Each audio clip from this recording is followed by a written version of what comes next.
श्रावण का महीना है और बाबा की संपूर्ण भारत देश में, संपूर्ण पृथ्वी पर कावड़ चल रही है। और इस कथा का नाम भी श्री शिव कावड़ 5 दिवसीय शिव महापुराण की कथा है। शिव कावड़ शिव महापुराण की कथा है। कावड़ के क्या नियम होते हैं, कावड़ का जल भगवान शंकर को कैसे चढ़ाना चाहिए, कैसे भगवान शिव की आराधना साधना करना चाहिए, ये सभी इस कथा के माध्यम से आप और हम श्रवण करेंगे। पर उसमें भी मूल है भगवान शंकर की अविरल भक्ति, भगवान शिव के प्रति हमारा विश्वास, भगवान शंकर के प्रति हमारा समर्पण, भगवान शंकर के प्रति हमारा जो भाव होगा, उस भाव से ही तो शिव तत्व की प्राप्ति होगी। भगवान शंकर तभी तो मिलेगा। पुराण की कथा श्रावण के इस पवित्र पावन अवसर पर,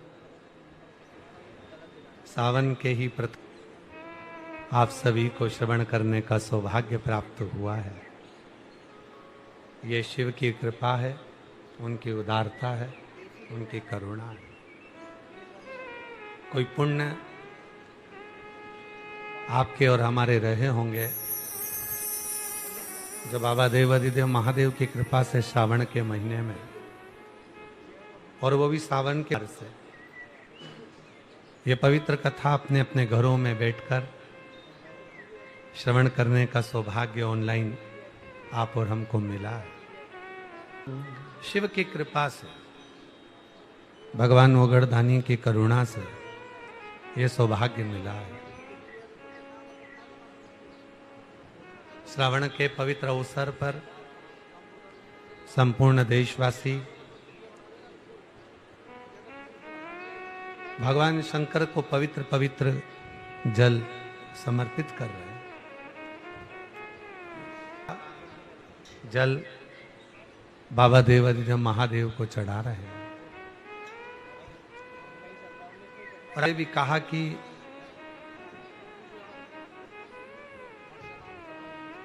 पूरे वर्ष 1 लोटा जल देवाधिदेव महादेव को चढ़ता है, पर श्रावण का महीना एक ऐसा महीना है जिसमें हमारे घर में सुख संपदा, वैभव, लक्ष्मी, वंश वृद्धि और मंगल कार्य के लिए, शुभ कार्य के लिए बाबा देवाधिदेव महादेव को 2 लोटा जल और बहुत किस्मत वाले आप लोग भी हो। सावन का महीना प्रथम सोमवारी से 5 दिवसीय शिव महापुराण की कथा 1 बजे से 4 बजे तक श्रवण करने का सौभाग्य मिला है।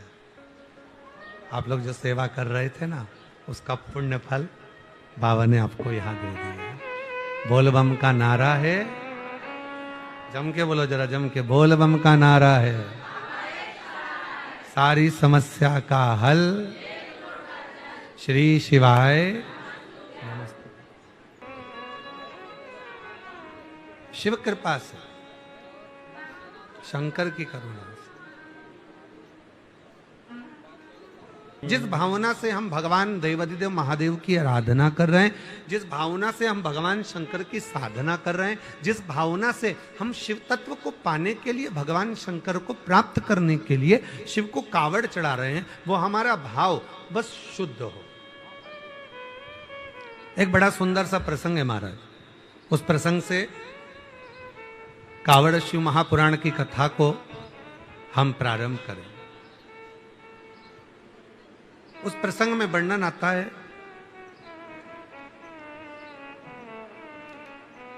एक प्रथमेश नाम का एक ग्वाला था जो शिवजी का बड़ा उपासक था। भगवान शंकर का बड़ा उपासना थी उसको, बड़ा पक्का था।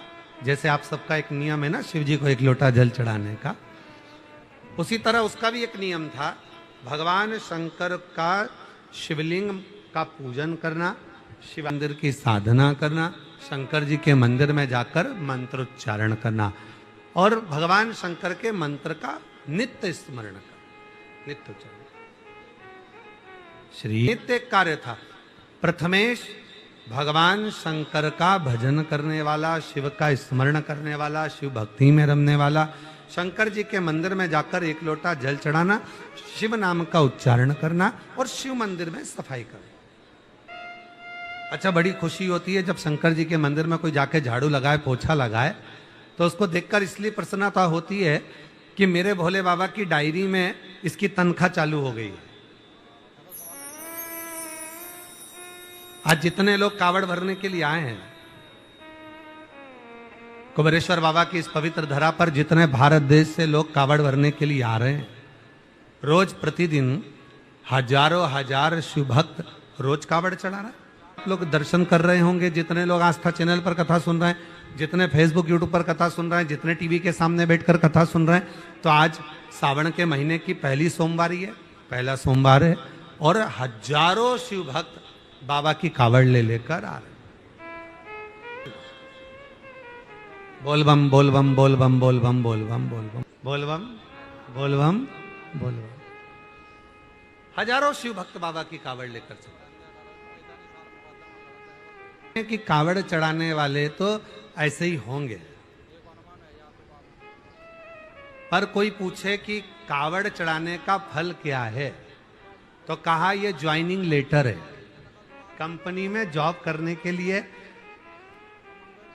सरकार में जॉब करना है या कंपनी में जॉब करना है, किसी बैंक में जॉब करना है या हॉस्पिटल में जॉब करना है या किसी बिल्डिंग में जॉब करना है, कहीं पर भी आप जॉब कर रहे हैं, नौकरी कर रहे हैं, तो उसका ज्वाइनिंग लेटर कहां से मिलेगा? तो कहा अगर किसी कंपनी में आप जॉब कर रहे हैं तो उसका ज्वाइनिंग लेटर आपको सावन के महीने से जो 2 लोटा जल आप शिव जी को चढ़ाते हो, बस वो 2 लोटा जल से आपका ज्वाइनिंग लेटर मिल जाता है। इसके बाद तनख्वाह देना मेरा भोले बाबा चालू कर देता है। भोलेनाथ तनख्वाह देना प्रारंभ कर दे, शिव जी तनख्वाह देना प्रारंभ कर दे। अब आपको ये विचार नहीं करना कि मैंने कावड़ चढ़ाई तो मेरा भोले बाबा क्या करेंगे, मेरा भोले बाबा मेरे जल को स्वीकार करेंगे कि नहीं करेंगे, मेरे जल को स्वीकार करेंगे कि नहीं करेंगे। पर शिव तत्व कह रहा है, भगवान शंकर की पवित्र कथा कर रही है, शिव महापुराण की कथा कहती है कि जब आपने भगवान देवाधिदेव महादेव को कावड़ चढ़ाई, जब आपने शिव जी को कावड़ चढ़ाई और कावड़ चढ़ाने के बाद भोलेनाथ ने आपको अपना ज्वाइनिंग लेटर दे दिया कि आज से तेरे जीवन के जितने दुख हैं, तेरे जीवन की जितनी तकलीफें हैं, तेरे जीवन के जितने कष्ट हैं, वो सारे कष्ट मेरे हो गए। आज से तेरा परिवार मेरा हो गया और उसका भरण पोषण मुझे करना है, उसको मुझे संभालना है। बस यही। आज अगर हम देवाधिदेव, आप हरिद्वार जा रहे हो, नीलकंठ पर कावड़ चढ़ा रहे हो, आप काशी जा रहे हो, गंगा जी का जल भरकर कावड़ चढ़ा रहे हो, आप देवघर जा रहे हो, जल भरकर कावड़ चढ़ा रहे हो, आप महाकालेश्वर जा रहे हो, छिपरा का जल भरकर, नर्मदा जी का जल भरकर कावड़ चढ़ा रहे हो, जा रहे हो वहां जल भरकर चढ़ा रहे हो, आप सीहोर आ रहे हो, मां सीवन का जल भरकर कावड़ चढ़ा रहे हो, जल खुश होकर जाना बाबा के भरोसे और कहकर जाना बाबा आज से मेरा ज्वाइनिंग लेटर मिल गया, तनख्वाह निश्चित हो गई। और साथ में बाबा से ये भी प्रार्थना करना कि अब मेरी तनख्वाह नक्की कर दीजिए, अब मुझे कोई टेंशन ना हो, मेरे जीवन का सारा दुख, मेरे जीवन की सारी तकलीफें, मेरे जीवन का सारा कष्ट, मेरे जीवन की सारी परेशानियां सब आपकी, अब हमारा कुछ भी नहीं है। आज से जिस कंपनी में हम जॉब करते हैं, जिस कंपनी में हम नौकरी करते हैं, उस कंपनी में ही संपूर्णता रहती है कि आपकी अब जवाबदारी हमारी है। तो प्रथमेश नाम का एक ग्वाला, प्रथमेश नाम का एक ग्वाला शिव का बड़ा उपासक था, भगवान शंकर की अविरल भक्ति में डूबा रहता, दिन रात भगवान शिव का नाम उच्चारण करना, दिन रात भगवान शंकर का भजन करना, शिव का नाम लेना, शिव उच्चारण करना, शिव नाम में डूबे रहना, शिव नाम के उच्चारण में डूबा रहता। शंकर के मंदिर में झाड़ू लगाता, पोछा लगाता, शिव जी को लोटा भर के जल चढ़ाता, और शंकर भगवान के नाम का उच्चारण कर कर शिव भक्ति में रमा। अब इससे बढ़कर क्या सुख होगा? बुजुर्ग हो गया था, बूढ़ा, और शिवपुराण कहती है भू, आंख, जिह्वा और दिल ये काबू में रहना चाहिए। कैसा रहना चाहिए? काबू। क्या क्या चीज? पहले नंबर पर अपनी भूख, भोजन करने बैठो तो भूख पर काबू रखो। जितने कथा श्रवण कर रहे हैं, भोजन करने बैठो तो भूख पर काबू रखो। किसी के घर जाओ, कहीं मार्केट में जाओ, शॉपिंग मॉल में जाओ, चाहे सत्संग में जाओ, चाहे मंदिर में जाओ, चाहे दुनिया में कहीं पर भी जाओ, तो अपनी आंख पर काबू रखो। पहले रखना भूख पर काबू, दूसरे नंबर पर रखना है अपनी आंख पर काबू, अपने नेत्र पर काबू रखो, आंखों पर काबू रखो। गलत में ना चले जाएं, गलत दृष्टि में ना जाएं, गलत विचारों में ना जाएं, गलत सोच में ना जाएं। नेत्र पर काबू, आंखों पर काबू। तो पहले नंबर पर काय पर काबू करना है? जम के बोलो जरा, भूख पर। दूसरे नंबर पर आंख पर काबू रखो। तीसरे नंबर पर अपनी जीवान पर काबू रखो। बहुत पटर पटर करती है। बोल मेरी जिभ्या हरी हरी, और 10-10 भोजन पान करे और राम नाम में मरी मरी। बोल मेरी जिभ्या। नाम की बात होती तो कुछ नहीं बोलती। आप लोग तो भोजनशाला में सेवा में लगे थे, नीचे आवाज सुन रहे होगे, प्लेट की, थाली की, आगे बढ़ो, पीछे बढ़ो, यहां जाओ, वहां जाओ, है कितना आवाज आता है। और उससे थोड़ा बाहर निकल जाओ तो भी आवाज आ रही है। अब पूरे पंडाल में जितने भी बैठे हैं सबसे घूमकर देखो तो शिव नाम की आवाज कम आएगी और व्यर्थ की आवाज ज्यादा आएगी। उधर से माइक वाला भी चिल्ला रहा है, बबीता बाई कहाँ चली गई है? बाबू भाई ठीक है। तो सब ये जिह्वा कंट्रोल में नहीं रहती महाराज। सबसे ज्यादा अगर ये जीवान अगर कंट्रोल में हो जाए ना, थोड़ी सी काबू में हो जाए, तो जीवन की सार्थकता हो। जीवन का तो पहले नंबर पर भूख पर काबू रखो। दूसरे, रहने दे बेटा, हो जाएगा। पहले नंबर पर भूख पर काबू रखो। दूसरे नंबर पर बोलो जम के, आंख पर काबू रखो। कहीं जाओ, शॉपिंग मॉल में जाओ, सत्संग में जाओ, भजन में जाओ, कीर्तन में जाओ, खाओ पर डको मत, देखो पर तको मत, बोलो पर बको मत। अब हम जाएं और मालूम पड़े कोई अच्छा मिल गया, कोई अच्छा देखने में आ गया, तो हम उसको तकने लगे। ना ना ना, नेत्र पर काबू हो, भूख पर काबू हो, और महाराज अपनी जिह्वा पर काबू हो। बहुत ध्यान देने वाली चीज है। सब पर काबू हो जाता है, पर ये, और भगवान ने कितनी कृपा करी है जीवान पर, मालूम है? मालूम कितनी कृपा करी है? एक जिह्वा को काबू रखने के लिए, एक जीवान को काबू रखने के लिए 32 सैनिक लगाए, 32 दांत। ज्यादा बोले तो काट दो, बांध दिया। जीवान को दर्पण में उठाकर देखना, 3 जगह से बंधी हुई है। ज्यादा बोले तो बांध के रखो। और बचा कुचा था तो जीवान को ज्यादा ना बोलना पड़े, इसलिए 2 दरवाजे में इसको बंद कर दिया, ज्यादा ना बोले। उसके बाद भी ऐसी बोलती है कि पूरे घर में आग लगा देती है। ये कथा तुम सबके लिए है, तुम भी सबके लिए। बोल मेरी जीवा हरी।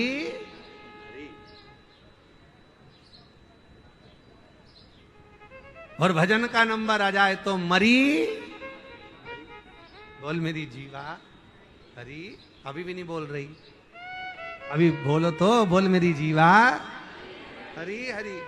अब वो कहां हरी, जिब्या को तो कहा भूख पर काबू हो, आंख पर काबू हो, जिब्या पर काबू हो, और चौथे नंबर पर कहा कि अपने हृदय पर, दिल पर काबू हो। जब भजन करने बैठो, कथा सुनने के लिए बैठो, तब अपने दिल पर, अपने मन पर काबू होना चाहिए। मालूम पड़ा बैठे तो कथा में हो और मन लग रहा है मैं आके बैठ गई, वो ना जाने कहां घूम रही होगी, अपना चित्त लग रहा, मन नहीं लग रहा।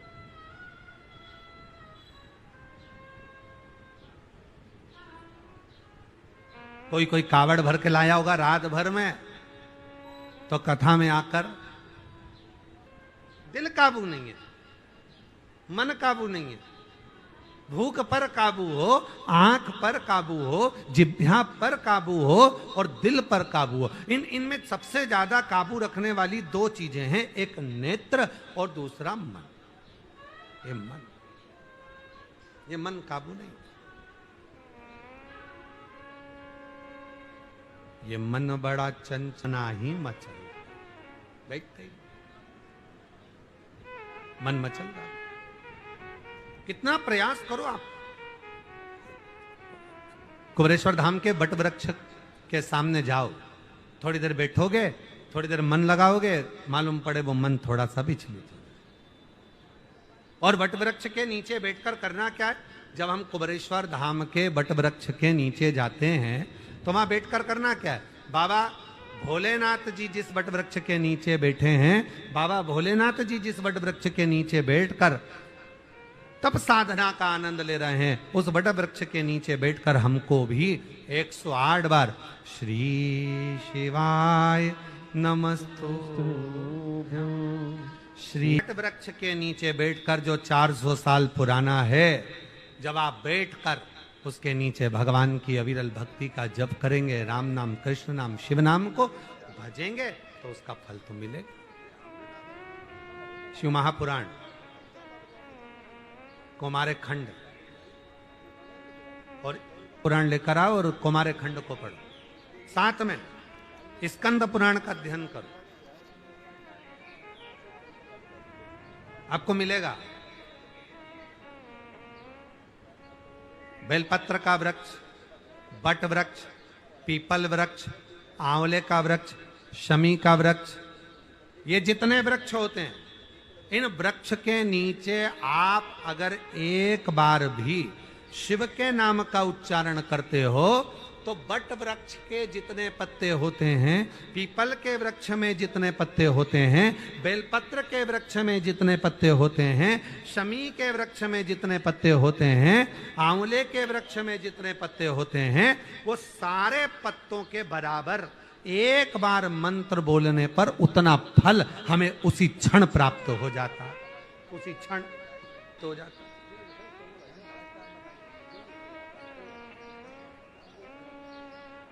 अब आप लोग पीपल के वृक्ष के नीचे बैठकर अगर भगवान का भजन कर रहे हो, बट वृक्ष के नीचे बैठकर भगवान का भजन कर रहे हो, राम नाम, कृष्ण नाम, शिव नाम जप रहे हो, या आंवले के वृक्ष के नीचे बैठकर भगवान का भजन कर रहे हो, या आप बेलपत्री के वृक्ष के नीचे बैठकर भगवान का भजन कर रहे हो, जितना आप बोल रहे हो, जितना बोल, एक बार भी अगर आपके मुख से नाम निकला है, वो बट वृक्ष के पत्ते जितने हैं, जितने पत्ते लगे उतना फल एक क्षण में हमें प्राप्त हो जाए, एक क्षण में प्राप्त।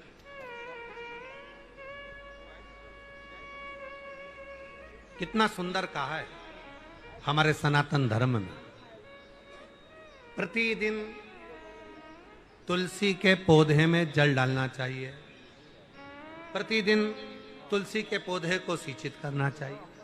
क्यों?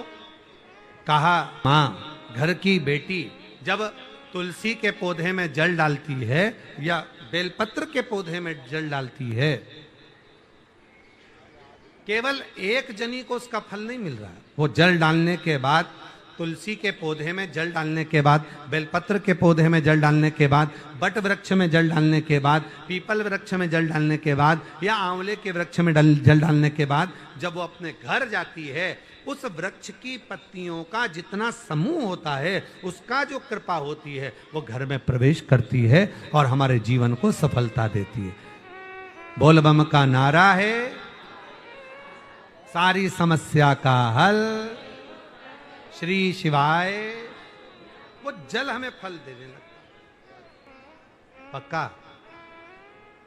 तुलसी में, बेलपत्र में शिव जी को, हाँ लखनऊ वाले चढ़ाते हो, एक लोटा जल चलो शिव। ले का जो नियम था,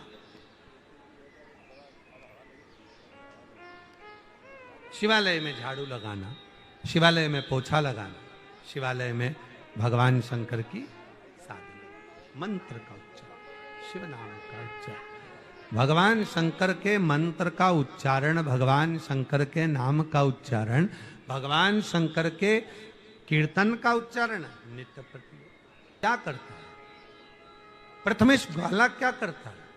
बस शिव के मंत्र में डूबा रहे, शिव की साधना में डूबा है। और कहा है, शिव महापुराण की कथा कहती है, भगवान शंकर ने माता पार्वती जी से कहा है, सुनो पार्वती, जो संसार का मनुष्य का है, मतलब मेरे मंदिर में आकर एक लोटा जल चढ़ाना प्रारंभ कर देता है, जो शिव का भक्त शिवालय जाना प्रारंभ कर देता है, जो शिव का भक्त शिव महापुराण की कथा श्रवण करना प्रारंभ कर देता है, जो मेरी कथा को संभाल लेता है, जो मेरे शिवालय को संभाल लेता है, जो एक लोटा जल संभाल लेता है, मैं उसको संभाल ले। अब फिर कहीं भटकने नहीं दे, कहीं भटकने। अब कोई तो तुम्हारे पिछले जन्म के कोई पुण्य होंगे। सारी दुनिया भीड़ लगाकर खड़ी है कथा को श्रवण कर, और आप लोग अपने अपने पुण्य देखिए जरा। जितने आस्था चैनल पर कथा सुन रहे हैं, जितने फेसबुक यूट्यूब पर कथा श्रवण कर रहे हैं, और जितने यहाँ बैठकर कथा, अपना पुण्य देखिएगा कि कौन सा हमने आज बाबा को किस भाव से कावड़ चढ़ाई होगी, जो शिव जी ने कृपा कर कर आपको हमको ये पवित्र श्रावण के महीने में, ये सोमवारी से प्रथम सोमवार के दिन ये शिव पुराण की कथा श्रवण करने का सौभाग्य दे दिया। और बाबा को अपने मन का भाव करे। ऐसी प्रथमेश ग्वाला शिव की साधना में लगा। प्रथमेश, आप लोग देख रहे होंगे सभी आस्था चैनल पर, फेसबुक यूट्यूब पर लगातार जो शिव भक्त कथा श्रवण कर रहे हैं, वो देख रहे होंगे कि कितने शिव भक्त कुबरेश्वर बाबा की धरा पर नाचते गाते भगवान शिव का स्मरण करते हुए, ढोल बजाते हुए, नगाड़ा बजाते हुए, कावड़ लेते हुए आधा जा रहे हैं, आ रहे हैं और शिव का उच्चारण कर रहे हैं, शिव नाम का स्मरण कर रहे हैं। नारा है, बोल बम का नारा है, शिव के लगे बोल बम बोल बम बोल चले। प्रथमेश ग्वाला मन में विचार, शिव के मंदिर, शिवालय जाना, साधना करना, आराधना करना। अब तनख्वाह कौन दे रहा है? मंदिर में एक लोटा जल चढ़ाने की, कावड़ चढ़ाने की, झाड़ू लगाने की। भाई हो सकता है कि कोई ब्राह्मण देवता, कोई पंडित जी मंदिर में पूजन करते हैं तो मंदिर वाले उनको तनख्वाह देते। अब तुम सीवन माँ के तट से, आप जो दर्शन कर रहे हो माता सीवन के तट से, जल लेकर के तट से जब जल लेकर चले हो, माँ सीवन के तट पर जाकर तुमने जो आराधना साधना करी है, और माँ सीवन के तट से तुम जल लेकर जब चले, और चलने के बाद धीरे धीरे धीरे धीरे कुबरेश्वर बाबा के दरवाजे तक पहुंचे, तो तुम्हें तनख्वाह कौन देगा? टिकट लगा के तुम आए, ट्रेन में धक्का खाकर तुम आए, दंड लोटा लेके तुम चले, जल भर कर तुम चले, रास्ते भर में खाना भी तुमने खाया, भोजन भी तुमने करा, पानी भी तुमने पिया, चाय भी तुमने पी, और ये सारा खर्चा तुमने जोड़कर एक छोटी सी डायरी में रखो बढ़िया प्रेम से। मैं गई कुबरेश्वर धाम में, मैंने कावड़ चढ़ाई, सीवन माँ के तट पर गई, वहां जाकर मैंने ये करा, वहां जाकर मैंने वो करा, और पूरी लिस्ट बनाकर इकट्ठी कर कर रखना कि मेरे 2500, 2000 या 500 या 400 या 300 या 800 जो भी रुपए तुम्हारे खर्च हुए हैं उसको लिख के रखना। अब अगले साल, अच्छा अगले साल तक 3 महीने में,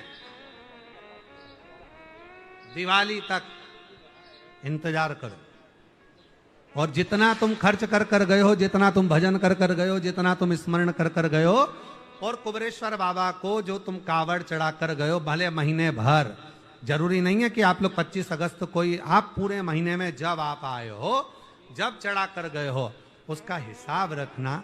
मेरा भोले भंडारी 3 महीने के अंदर मेरा बाबा तुम्हारी झोली में भरकर चले जाएगा, उसका 1000 गुना, 1000 गुना। कृपा है, उसकी उदारता।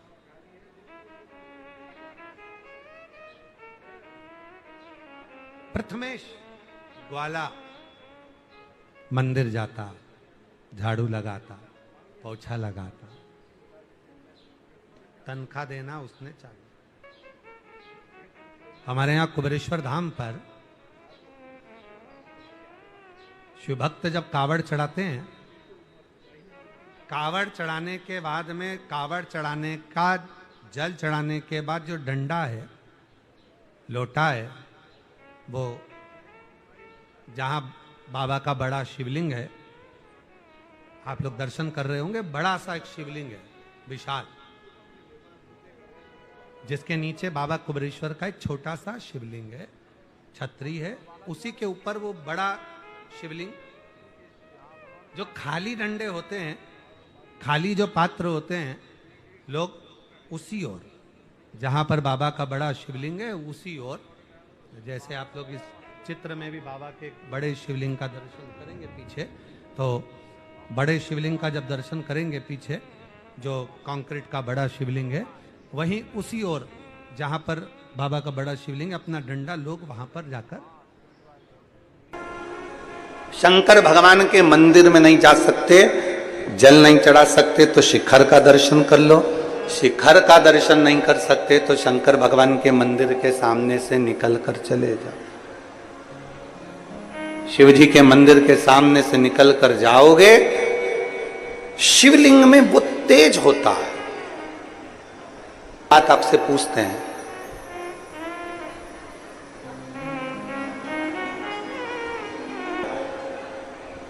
आपने कभी सुना होगा कि नहीं सुना होगा, हमको नहीं मालूम। शिव जी के मंदिर में जो शिवलिंग होता है उसको ज्योतिर्लिंग कहते हैं कि नहीं कहते?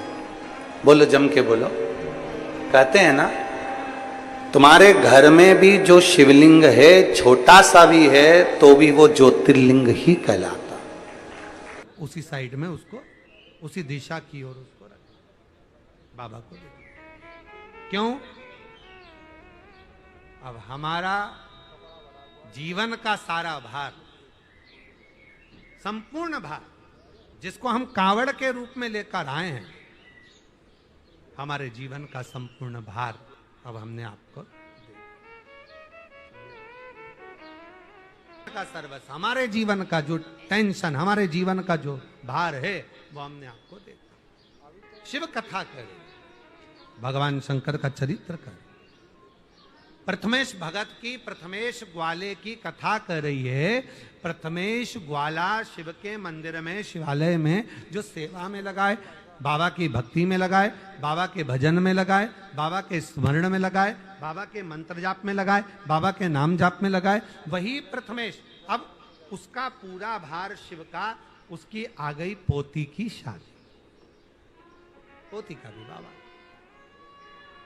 धर्म पत्नी ने निवेदन करा, पोती की शादी है, अब तुम मंदिर ना जाओ, अभी थोड़ा दिन तो मंदिर ना चाहिए, पोती का विवाह है, पोती की शादी। मंदिर नहीं। मेरी जीजियों, मेरे जीजाओं, मेरी बेटियों, मेरे बेटाओं, मेरे बुजुर्ग माँ बाप, ध्यान रखना, जब घर में उत्सव होता है लोग मंदिर जाना छोड़ दें। शंकर जी का शिवलिंग है, मंदिर है, उसमें जो शिवलिंग है वो भी ज्योतिर्लिंग ही कहलाता है।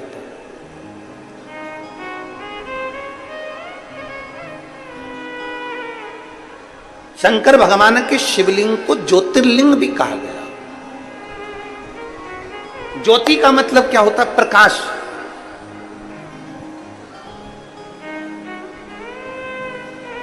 ज्योति का मतलब क्या होता है? ऊर्जा, प्रकाश। ज्योति का मतलब क्या होता है? अंधकार को मिटाकर उजाले की ओर लेकर जाना।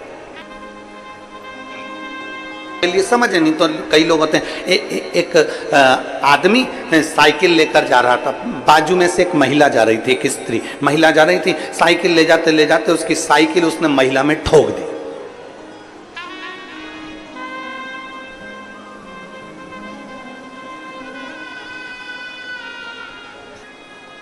उसको गुस्सा आया महिला को, और महिला ने कहा अकल नहीं है तेरे में, बेवकूफ है, लक्षण नहीं है तेरे में, पगला है, ब्रेक नहीं मार सकता था, तेरे में अकल नहीं है, ब्रेक नहीं मार सकता था।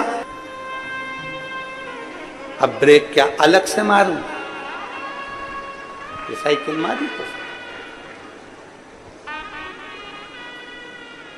अब महिला मन में सोचे कि पक्के बेवकूफ से ही पाला पड़ा। अब मैं इसको बोल रही हूं कि ब्रेक नहीं मार सकता था, तो क्या कह रहा है कि पूरी साइकिल ही तो मार दी। अब क्या ब्रेक अलग से मारूं? जो नहीं समझा उसके लिए यही अज्ञानता है। जिसके अंदर यह भाव प्रकट हो गया कि शंकर का शिवलिंग ज्योतिर्लिंग है, प्रकाश देने वाला, ज्योति देने वाला, ऊर्जा देने वाला, अंधकार मिटाने वाला। कि और हमारे जीवन के ना जाने कितने अंधकार हैं जिसको मेरे देव अधिदेव महादेव ने मिटा दिया। जिंदगी के ना जाने कितने कितने अंधकार, कितने अंधकार।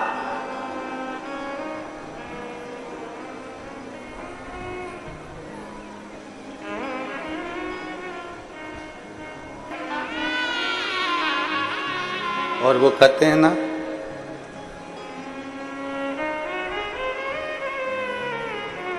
नाम महादेव का जो दिल से लिया करते हैं, नाम महादेव का जो दिल से लिया करते हैं, नाम महादेव का जो दिल से लिया करते हैं, उन्हीं भक्तों को मेरे शिव प्यार किया करते हैं। कहीं पर बैठकर तुम्हारी करे, वहां बैठकर तुम एक बार दिल से जब पुकार लो महाकाल को, उस समय पर महाकाल तुम्हारे सामने खड़े मिल जाते हैं। ऊर्जा देने वाला शिवलिंग का मतलब है प्रकाश देने वाला, शिवलिंग का मतलब है ज्योतिर्लिंग, ज्योति देने वाला, पुंज देने वाला, उजाला देने वाला।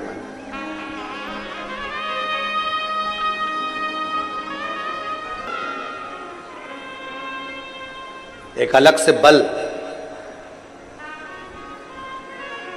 और फिर निवेदन करूंगा यहां बैठी हुई सारी माताओं से, मेरी जीजियों से, मेरे जीजाओं से, मेरी बेटियों से, बेटाओं से, माताओं से, भाई बंधुओं से निवेदन करूंगा, जिस दिन तुम्हारी जिंदगी में दुख तुम्हें घेर कर रखा हो, संसार में ऐसा कोई नहीं आया, बड़े से बड़े महात्मा से लेकर छोटे से छोटे मानव तक को दुख जरूर घेरता है।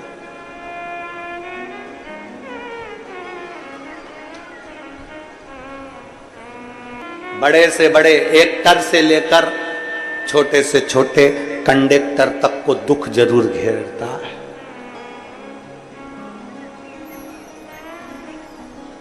ऐसा नहीं कि दुख नहीं आएगा। और दुनिया में कोई महाराज तुमसे आकर कह दे, कोई महात्मा तुमसे आकर कह दे, कोई महाराज तुम्हारे पास में आकर कह दे कि मेरे पास आकर बैठ जाओ, मैं तुम्हें दुख नहीं आने दूंगा, समझ लेना पक्का बेवकूफ बना रहा।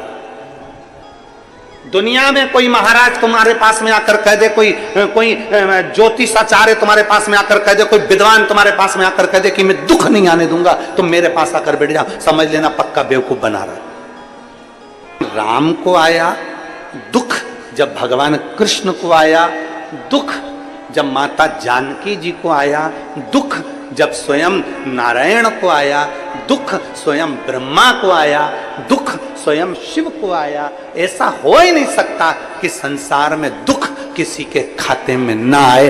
खाते में दुख जरूर आता है, बस इतना याद रखो कि उस दुख को तुम्हें निकालना कैसे है, उस दुख को तुम्हें समाप्त कैसे करना है, वो केवल एक है, तुम्हारे हाथ से चढ़ा हुआ एक लोटा जल। क्यों? क्योंकि तुम्हारे हाथ की रकील को वो एक लोटा जल, शंकर भगवान के शिवलिंग का स्पर्श हाथ की रकील को बदल देता है, भाग्य की रकील को बदल देता है। थोड़ी मेहनत हाथ की, बाकी कृपा भोले नाथ की। तुम्हारी ऊर्जा,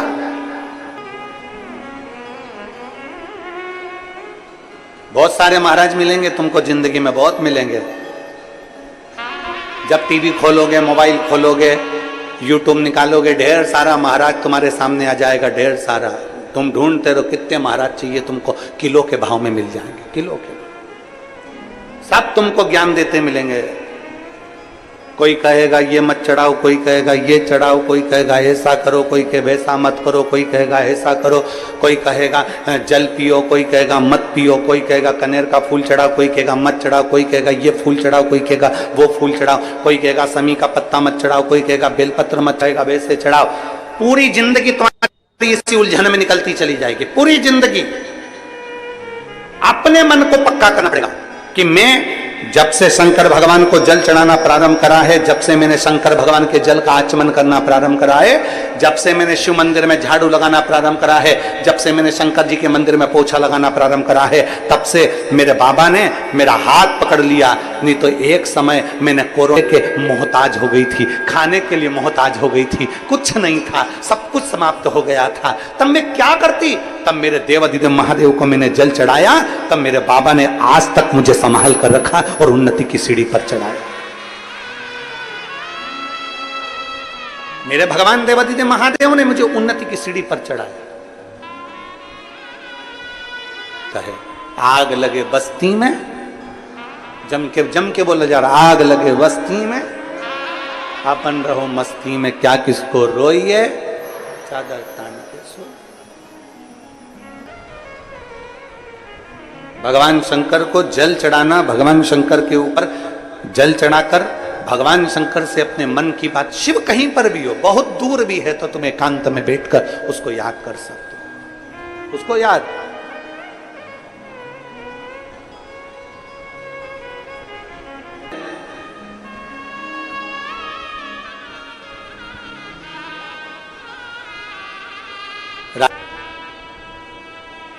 ऑनलाइन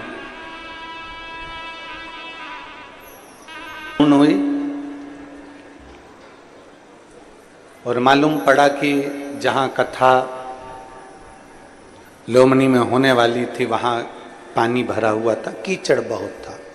कथा पानी भरे होने के कारणवश, दलदल होने के कारणवश अनुमति ना मिलकर वो कथा राजनंद गांव में।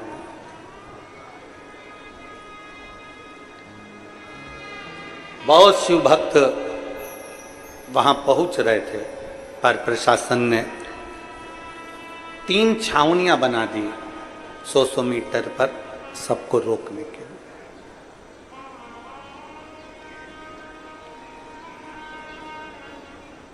अब एक ऐसी अड़भंग शिव भक्त, ऐसी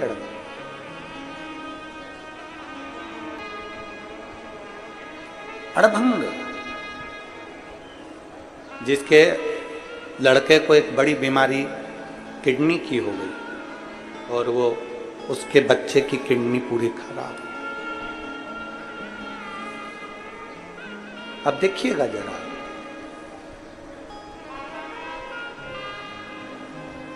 उसकी किडनी पूरी खराब हो गई बच्चे की, और डॉक्टर ने कह दिया कि इसकी या तो किडनी बदलो या ये बच्चा रहेगा नहीं। डायलिसिस चालू हो गया रेगुलर, हर 2 दिन में डायलिसिस हो रहा।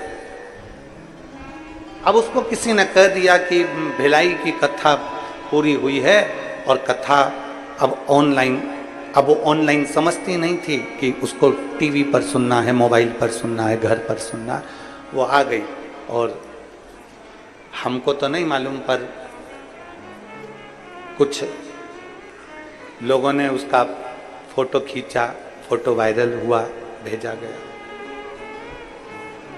जो 3 छावनियां प्रसूनी के बाहर, वो बैरिकेड जहां लगा हुआ था, बांस बंधा हुआ था, उसके दूर पर एक पेड़ के नीचे उसने अपनी पन्नी बिछाई, छाता लगाया और वहां अपना मोबाइल रखकर, और पूरी 5 दिन की कथा उसने वहां सुनी, पूरी 5 दिन। आते जाते लोगों ने उसका फोटो बनाया, वीडियो बनाया और पूछा कि तुम ये कथा यहां बैठ, गांव का नाम भी उसने बताया, हम वहां से आए। क्यों? मेरे बच्चे को डॉक्टर ने कहा है कि किडनी बदलना है या फिर ये डायलिसिस 2-2 दिन में हो रहा है और मेरा बच्चा हॉस्पिटल में। अब डॉक्टर ने जवाब दे दिया, ऊपर वाला जाने। हमने सुना है, शिवपुराण पंडाल में बैठकर सुनते हैं, कुछ मिलता जरूर है। उसको कहा, शिवर वाला महाराज तो कहता है कि शंकर पे जल चढ़ाओ, वो जल का आचमन कराओ, बस उतना बोल, जाओ अपने बेटे के पास। नहीं, अब तो मेरा विश्वास करता है कि मेरा बाबा ठीक जरूर करे। और 5 दिवस तक उसने अपनी जगह नहीं छोड़ी। राजनंद गांव के कुछ लोग वहां से निकलते तो भोजन का पैकेट दे जाते, भोजन कर लेती, बैठी रहती अच्छी, और भगवत भजन वहीं बैठकर श्री शिवाय नमस्तुभ्यम जपती। कथा हुई, उसके 2 दिन बाद वो सीहोर पहुंच गई और बाबा को जाकर प्रणाम कर कर कहती है, अब मेरे बेटे की किडनी ने काम करना प्रारंभ करा, मैं बाबा को धन्यवाद देती। आज जीतता है, ये भरोसा जीतता है। एक यहाँ एक माँ बैठी है जिसको 20 साल तक औलाद नहीं हुई। अब जरा विचार करना जीजियों, जिसको 3 साल नहीं हो, 2 साल नहीं हो, वो परेशान हो जाता है। 5 साल जिसको औलाद नहीं होती वो परेशान हो जाता है। 6 साल जिसको औलाद नहीं होती वो परेशान हो जाता है। 10 साल जिसको औलाद नहीं होती वो परेशान हो जाता है। 15 साल जिसको औलाद नहीं होती वो परेशान हो जाता है। जिसको 18 साल तक औलाद नहीं हो वो परेशान हो जाता है। और जिसको 20 साल तक औलाद नहीं हो तो दुनिया के लोग ताने दे देकर मार देते। एक बेटी है, मैं राजेश्वरी चंद्रा, पति श्री हरिशंकर चंद्रा, ग्राम बेलादुला, जेजेपुर, शक्ति से आई हूं, छत्तीसगढ़। मेरा मोबाइल नंबर है। कहीं बैठी हैं क्या? कहीं बैठी हो तो हाथ हिलाइएगा। अगर कहीं बैठी हो। मैं राजेश्वरी चंद्रा, पति श्री हरिशंकर चंद्रा, ग्राम बेलादुला, जेजेपुर, शक्ति से आई हूं, छत्तीसगढ़। मेरा मोबाइल नंबर ये है। मैं बाबा का क्या वर्णन करूं। शादी के 2 साल इंतजार करा, बच्चा होगा 3 साल, 4 साल, 5 साल, 6 साल, 7 साल, 8 साल, इंतजार करते करते 19 साल निकल गए और 19 साल बच्चा नहीं हुआ। जब 19 साल निकल गए, बच्चे के लिए तरसती रही। किसी का बच्चा मेरी गोदी में आ जाता था तो लोग उस बच्चे को वापस ले लेते थे, क्योंकि मेरे घर में औलाद नहीं हुई थी। लोग कहते थे ये बांझ है, बच्चा नहीं है इसका। अपने बच्चे को भी लोग मुझे गोदी में नहीं देते थे गुरुदेव। अब मैं करूं तो करूं क्या। सब जगह जाकर नागपुर के डॉक्टर तक का इलाज करवाया, पर बच्चे का सुख नहीं। बच्चेदानी में गठान बताते थे, इसलिए बच्चा ठहरता ही नहीं था। डॉक्टर ने कह दिया तुम्हारे यहां कभी संतान नहीं हो सकती। तब आखिरी में शिव महापुराण की कथा सुनना प्रारंभ करी, पशुपतिनाथ का व्रत किया, सफेद आंकड़े की जड़ का प्रयोग करा और तिल्दा नेवरा में अगस्त महीने में 2023 में कथा श्रवण करी। और जब 2023 में तिल्दा नेवरा में कथा श्रवण करी, वो भी लोग कहते थे कि पंडाल में बैठकर जो मांगा जाता है बाबा वो देता जरूर है। और हमने पंडाल में बैठकर तिल्दा नेवरा में पानी भी गिर रहा था और वहां बैठकर कथा श्रवण करी अगस्त के महीने में, और बाबा की कृपा ऐसी हुई हम पशुपति व्रत करना प्रारंभ करा, सफेद आंकड़े की जड़ का प्रयोग करना प्रारंभ करा, और बाबा की कृपा से 15/6 अभी 8वां महीना चल रहा है, यही 15/6/2024 को बाबा की कृपा से मेरे घर में 20 साल बाद औलाद प्राप्त हो, पुत्र रत्न की प्राप्ति औलाद हुई। और तिल्दा नेवरा में अगस्त 2023 में कथा सुनी। मैं बाबा को धन्यवाद देने के लिए आई हूं।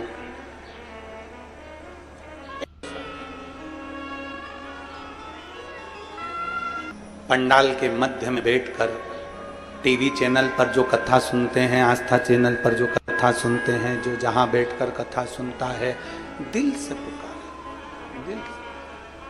हम तो महाराष्ट्र वालों से भी कहेंगे तुम्हारे यहाँ 23 से 29 अगस्त तक 7 दिवसीय नांदेड़ में शिव महापुराण की कथा है। पंडाल में बैठकर बाबा से खुशियों से भरे। हरियाणा वालों से कहेंगे तुम्हारे यहाँ जब कथा है गुड़गांव में, तब वो कथा का रिस्पान दिल से। जब एक विश्वास, एक भरोसा से कभी हमारा एकांत में कभी कहीं मिलना हुआ है? जम के बोलो जरा। नहीं, क्योंकि हम मिलते भी नहीं हैं। केवल शंकर की भक्ति करो, शिव जी के मंदिर जाओ, एक लोटा जल चढ़ाओ, शंकर का गुणगान करो, हमको इसके आगे कुछ भी नहीं आता। हमको मत पकड़ो, पकड़ना है तो देव अधिदेव महादेव को, हमको ना पकड़ो, शिव को पकड़ो।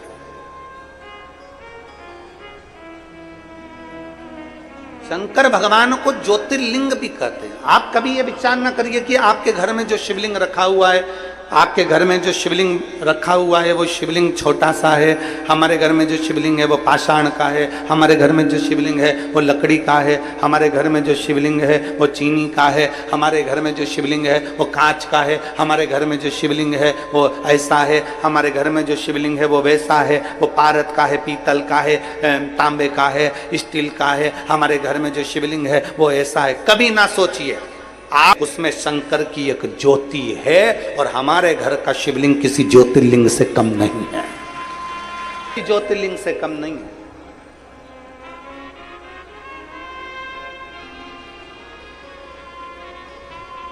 उसमें एक ज्योति है, उसमें एक ऊर्जा है।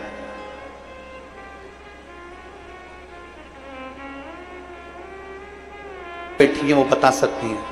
ईमानदारी से बोलना, शादी के अगर 20 साल हो जाएं तो संतान की आस रहती है क्या? अरे बोलो तो जम के। शादी के 20 साल बाद कोई सोच सकता है कि औलाद होगी, संतान होगी?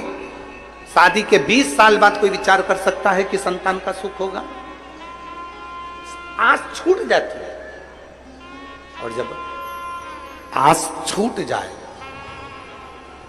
तब परमात्मा की शरणागति, गला पकड़ रहा है, ना जाने कैसा साउंड चला रहा, परमात्मा की शरणागति तब प्राप्त कर। शिवलिंग को भी ज्योतिर्लिंग के तुल्य समझिए। घर के शिवलिंग को भी ज्योतिर्लिंग से कम ना समझे। घर के नजदीक में जो शिवलिंग है उसको भी ज्योतिर्लिंग से कम ना समझे। दूर से निकल कर जा रहे हो, बहुत किसी पेड़ के नीचे, किसी शिवालय में, किसी देवालय में शिवलिंग है और वहां से निकल कर जा रहे हो, शिवलिंग में वो तेज होता है, वो आपको खींच लेता, खींचता है।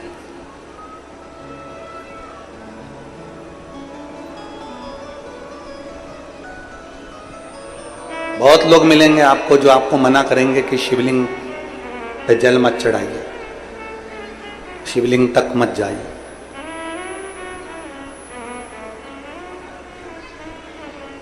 तो कोई ना कोई महाराज शिव महापुराण की निंदा करता हुआ मिल जाएगा आपको।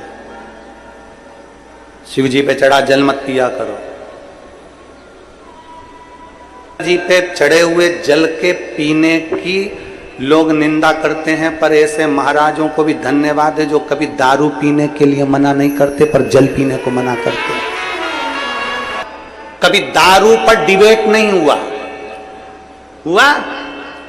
किसी टीवी पर कभी डिबेट चला दारू पर? डिबेट चलता है तो शंकर जी पे चढ़े हुए जल पर डिबेट चलेगा, बेलपत्र पर डिबेट चलेगा, बेलपत्री की पत्ती पर डिबेट चलेगा, शमी के पत्र पर डिबेट चलेगा, सब पर चलेगा। सुलटा जपो, कैसे भी जपो, मरा मरा मरा मरा मरा मरा मरा मरा जपते रहे तो राम मिल गया। दिल से अगर भजोगे तो परमात्मा कहीं पर भी प्राप्त हो सकता है।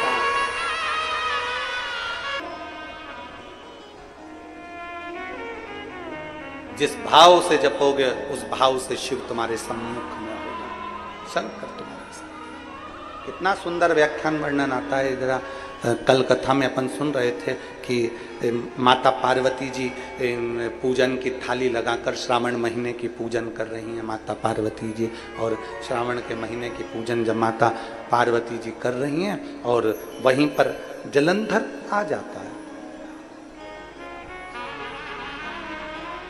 जलंधर वहीं आ गया।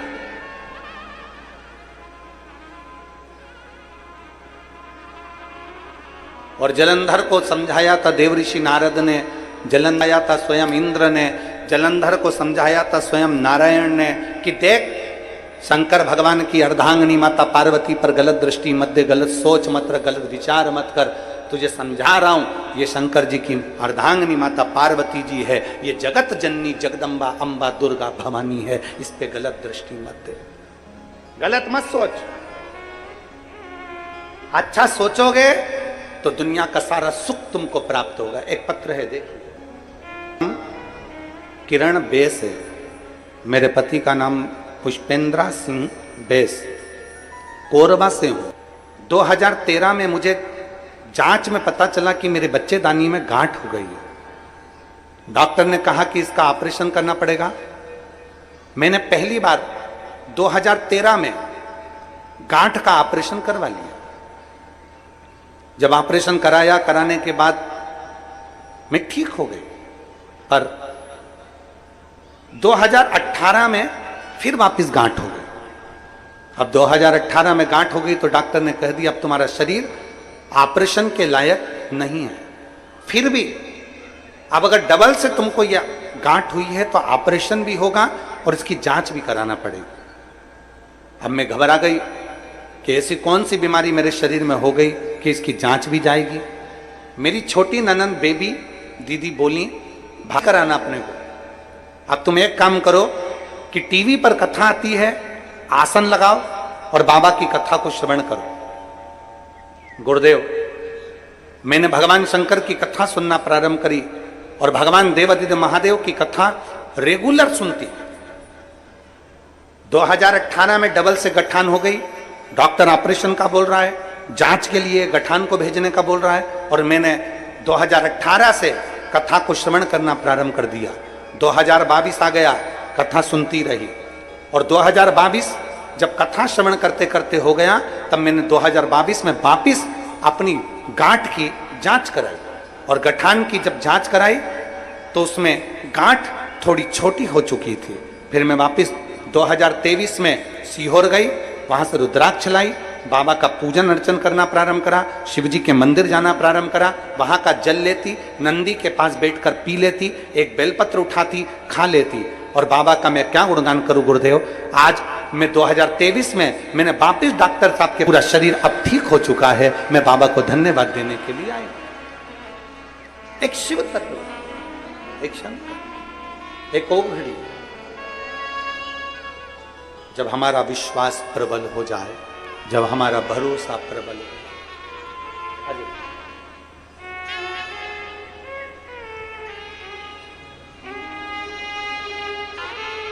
समस्या का हल बोल बम का नारा है। जरा जम के बोलो, जम के बोल बम का नारा है। शंकर भगवान अपने आनंद के साथ विराजे हैं और माता पार्वती उनकी सेवा में लगी, पूजन की तैयारी कर रही है। पूजन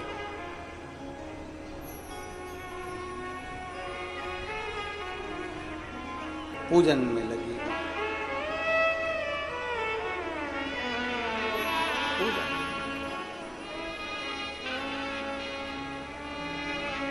एक भक्ति में लीन है।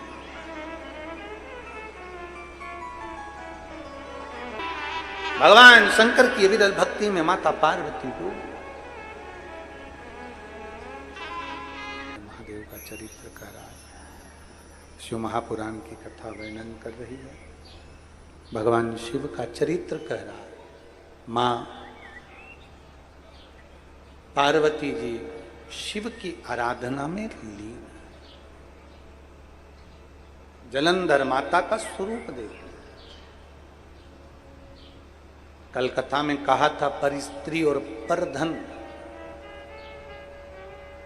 व्यक्ति को बर्बाद कर देगा।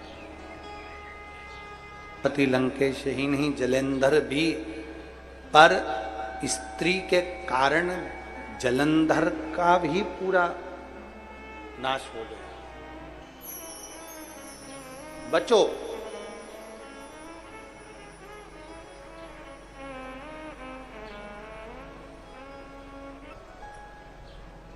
पार्वती जी तो अपने पूजन आराधना में, शिव स्तुति में डूबी हुई थी।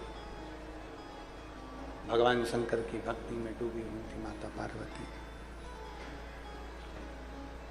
उन्होंने ध्यान नहीं दिया कि जलंधर मुझको देख रहा।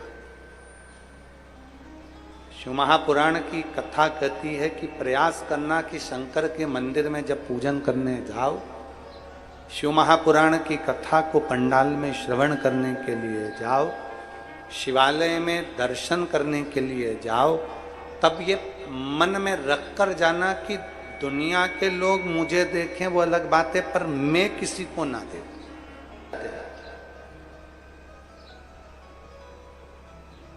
प्रतिदिन व्हाट्सएप पर, प्रतिदिन मोबाइल पर, प्रतिदिन डिबेट में, प्रतिदिन टीवी पर,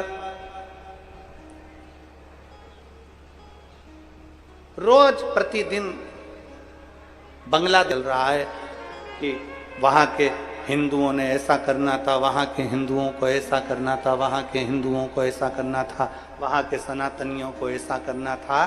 डेट करने से पहले और सोशल मीडिया पर कुछ लिखने से पहले आप भी सनातनी हैं। आप अपने क्षेत्र में, अपने मोहल्ले में, अपनी कॉलोनी में, अपनी सोसाइटी में, अपने गांव में, अपने खेड़े में, अपने क्षेत्र में, आप सोशल मीडिया पर लिखने से ज्यादा जरूरी है कि आप अपने सनातनियों को कितना एकीकृत कर रहे हो और कितना जोड़ कर चल रहा है। आपको हमको प्रबल बनाना पड़ेगा। अभी लोमनी की कथा में हमने एक बात कही थी,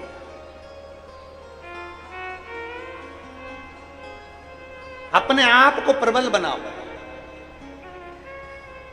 अपने आप को सनातन धर्मी एकजुट होकर चलने का।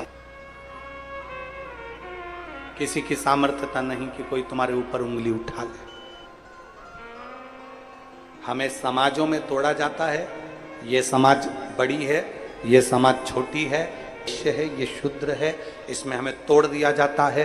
फिर हमें धर्मों में विभाजित कर दिया जाता है, ये धर्म का है, वो धर्म का है, और हमको तोड़कर हमारी जाति में, समाज में, धर्म में तोड़कर फिर दुनिया के लोग उसका फायदा उठाते हैं और तोड़कर हमको अलग कर कर फिर अपना फायदा उठाने का प्रयास करते हैं और सनातन धर्म को नीचे दिखाने का प्रयास करते हैं, उसको समाप्त करने का प्रयास करते हैं। आप में बल होना चाहिए।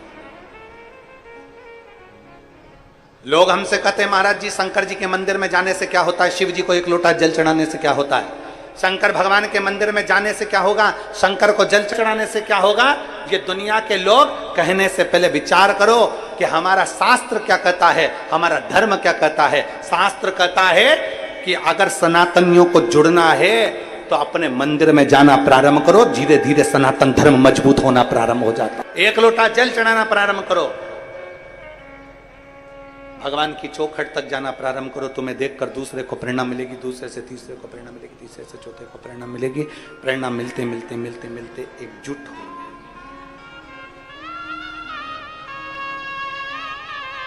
और भूलो नहीं, आप और हम सब इकट्ठे और भोलेनाथ जी के पट्टे।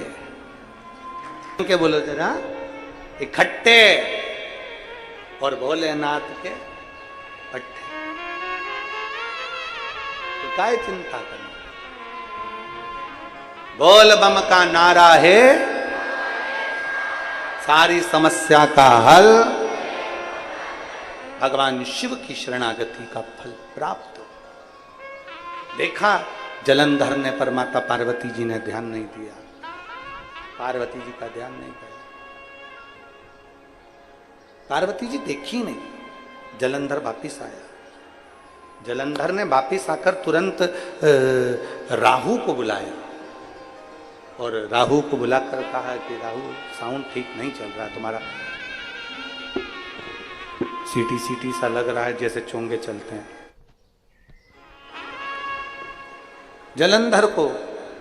जलंधर ने राहु को बुलाया और राहु को बुलाकर कहा जाओ हमारा विवाह का प्रस्ताव लेकर जाइए।